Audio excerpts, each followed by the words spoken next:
Hello bachcho, let's read the question. The question says here are some reports of electoral malpractices from different parts of the world. Is there anything that these countries can learn from India to improve their elections? What would you suggest in each case?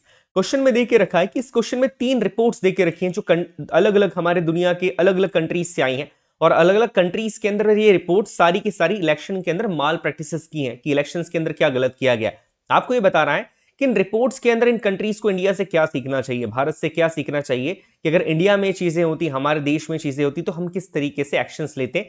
और आपको ये भी बताना है साथ ही साथ कि सही करने के लिए क्या एक्शंस यहां पर लिए जाने चाहिए थे। पहली रिपोर्ट कहती है कि during an election in Nigeria the officer in charge of counting votes deliberately increased the votes of one candidate and declared him elected. The court later found out that more than 5 lakh votes cast for one candidate were counted in favor of another. यहां पर क्या लिखा है कि Nigeria के अंदर elections होते हैं, इलेक्शन के बाद जब वोट काउंट किए जा रहे थे तो जो काउंटिंग ऑफिसर है, दैट मींस जो ऑफिसर इंचार्ज था वोट्स को काउंट करने का, वो जानबूझ के एक कैंडिडेट के वोट को बढ़ा देता है। दैट मींस वो वोट किसी दूसरे कैंडिडेट को मिले थे बट वो उस कैंडिडेट के वोट्स को दूसरे कैंडिडेट के वोट्स के अंदर काउंट कर देता है और उस पर्टिकुलर कैंडिडेट को जिता देता है। बाद में जब ये केस कोर्ट के अंदर जाता है तो अब जाकर ये पता लगता है कि जो ऑफिसर इंचार्ज जो कि वोट को काउंट करने के लिए रिस्पॉन्सिबल था, उसने सामने वाले कैंडिडेट के 5 लाख वोट्स को बढ़ा दिया था। जो वोट उस कैंडिडेट को मिले ही नहीं थे, वो तो किसी दूसरे कैंडिडेट को मिले थे और उस कैंडिडेट के वोट्स को उसने विनिंग कैंडिडेट्स के वोट्स के अंदर मिला दिया।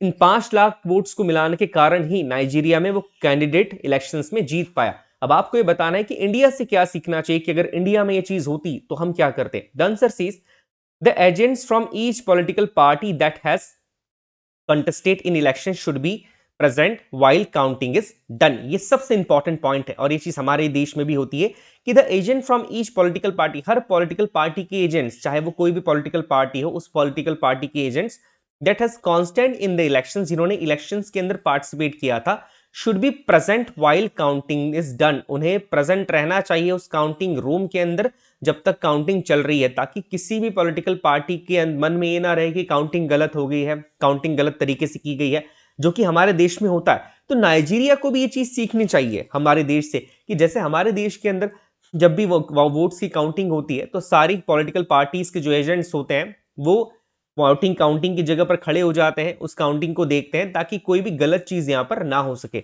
स्टेटमेंट भी कह रहा है यहां पर रिपोर्ट भी, just before elections in Fiji a pamphlet was distributed warning voters that a vote for former minister Mahendra Chaudhary will lead to bloodshed. This was a threat to voters of Indian origin। यहां पर अब ये जो case है Fiji का है कि Fiji के इलेक्शंस में चुनाव से पहले या वोटिंग डे से पहले कुछ पैम्पलेट्स को डिस्ट्रीब्यूट किया जाता है और ये पैम्पलेट्स इसके लिए दिए जाते हैं, this pamphlets were distributed warning voters that a vote for former prime minister, की अगर जो पुराने प्राइम मिनिस्टर है जिनका नाम है महेंद्र चौधरी, अगर उन्हें किसी ने वोट दिया तो फिर कंट्री के अंदर खून खराबा होगा, ब्लड शेड होगा। दैट मींस लोगों को डराया धमकाया जा रहा है। And this was a threat to voters of Indian origin, और ये जो थ्रेट दिया जा रहा था, जो धमकी दी जा रही थी, किसे दी जा रही थी? ऐसे वोटर्स को जो इंडियन ओरिजिन के हैं, क्योंकि जो फीजी के प्राइम मिनिस्टर थे ये भी इंडियन ओरिजिन के ही थे, महेंद्र चौधरी। अब इस केस के अंदर फीजी को इंडिया से क्या सीखना चाहिए? सबसे पहले चीज, the election commission should take strict action against the responsible political party. देखिए सबसे पहले तो जिस भी पार्टी ने इस पैम्पलेट्स को बंटवाए हैं, इलेक्शन कमीशन को उसके ऊपर स्ट्रिक्ट एक्शन लेना चाहिए, जैसा कि हमारे देश में होता। अगर हमारे देश में चीज होती, इंडिया के अंदर चीज होती, तो इलेक्शन कमीशन उस पॉलिटिकल पार्टी पे स्ट्रिक्ट एक्शन लेता जो इस तरह के पैम्पलेट्स बंटवा रही है और वोटर्स को थ्रेटन कर रही है, और इस पॉलिटिकल पार्टी को इलेक्शन से ही बैन कर दिया जाता। And inquire a case and debar the candidate and party who were involve, और इसके बाद एक केस बनाया जाता, केस की इंक्वायरी की जाती और इस पूरी पॉलिटिकल पार्टी और उस पॉलिटिकल पार्टी के जितने भी कैंडिडेट्स हैं उन्हें डीबार कर दिया जाता, उन्हें बैन कर दिया जाता इलेक्शन के देने से, इलेक्शन के अंदर खड़ा होने से। यही चीज इंडिया के अंदर होती तो फीजी को भी यही चीज करनी चाहिए थी अपने देश के अंदर। नेक्स्ट रिपोर्ट ये कहती है कि in the US each state has its own method of voting, its own procedure of counting and its own authority of conducting elections. की यहां पर इंडिया की बात तो अलग है, बट यूएस की अगर बात की जाए तो यूएस के हर स्टेट के अंदर उनकी जो मेथड होती है, किस किस चीज की मेथड की बात कर रहे हैं, its own method of voting, उनकी वोटिंग की मेथड अलग होती है, उनकी प्रोसीजर की वेटिंग अलग होती है, उनकी काउंटिंग की मेथड अलग होती है और उनकी अथॉरिटी ऑफ कंडक्टिंग इलेक्शन भी अलग होते हैं अलग अलग स्टेट्स के अंदर और अलग अलग इलेक्शन कमीशंस भी होते हैं। Authorities in the state of Florida took many controversial decisions. अब क्या हुआ कि जब अलग अलग अथॉरिटीज इलेक्शंस कंडक्ट करवा रही है तो जो फ्लोरिडा जो कि यूएस का एक स्टेट है वो यूएस की जो फ्लोरिडा की अथॉरिटी है वो बहुत ही कंट्रोवर्शियल कुछ डिसीजंस लेती है, कुछ बहुत ही गलत डिसीजंस यहां पर लेती है। इसके बाद कहा जा रहा है and then favour mister Bush in the presidential election in 2000। और क्या करती है जो मिस्टर बुश हैं उनको प्रेसिडेंशियल इलेक्शन के अंदर, प्रेसिडेंट के इलेक्शन के अंदर उन्हें फेवर करने लग जाती है। और कहां की वो कर रही है स्टेट? वो स्टेट है फ्लोरिडा की। और मिस्टर बुश जो है वो खुद भी फ्लोरिडा से ही बिलोंग करते हैं। तो मिस्टर बुश के फ्लोरिडा से बिलोंग करने के कारण फ्लोरिडा की जो इलेक्शन अथॉरिटी है वो उनको फेवर करने लग जाती है।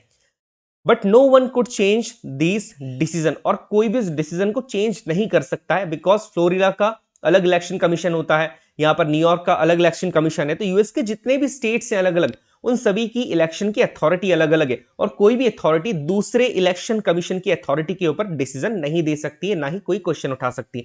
अब इंडिया के अंदर अगर ये चीज होती तो इसका रेजोल्यूशन क्या होता और यूएस को इंडिया से क्या सीखना चाहिए ताकि इस तरह की प्रॉब्लम ना आए?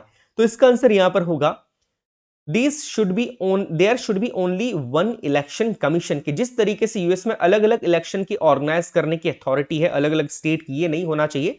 There should be only one election commission. सिर्फ एक इलेक्शन कमीशन होना चाहिए जो कि पूरे देश में इलेक्शन को कंडक्ट करवाता हो, जैसे हमारी कंट्री में होता है। हमारी कंट्री में एक ही इलेक्शन कमीशन है और वो ही पूरे देश के अंदर इलेक्शंस को कंडक्ट करवाता है।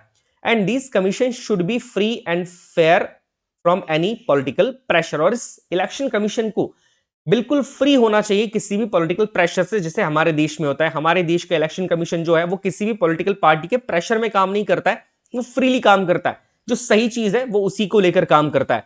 इसके बाद हम कहते हैं कि and it should be the single body to conduct election in nation. और ये सिंगल बॉडी होना चाहिए, एक अकेली बॉडी होना चाहिए पूरे नेशन के अंदर इलेक्शंस को कंडक्ट करवाने के लिए। दैट मींस ये अकेली बॉडी होना चाहिए जो कि पूरे देश के अंदर, पूरी कंट्री के अंदर इलेक्शंस को कंडक्ट करवाती है। बट यूएस में क्या हो रहा था कि अलग अलग ऑर्गेनाइजेशन से अलग अलग इलेक्शंस के जो इलेक्शन कमीशन है जो इलेक्शन ऑर्गेनाइज करवा रहा है वो हर स्टेट का अलग अलग है। अब हर स्टेट का अलग अलग इलेक्शन कमीशन ऑर्गेनाइज करवाने के लिए सबसे पहले तो इसके अंदर माल प्रैक्टिसेस भी ज्यादा होगी।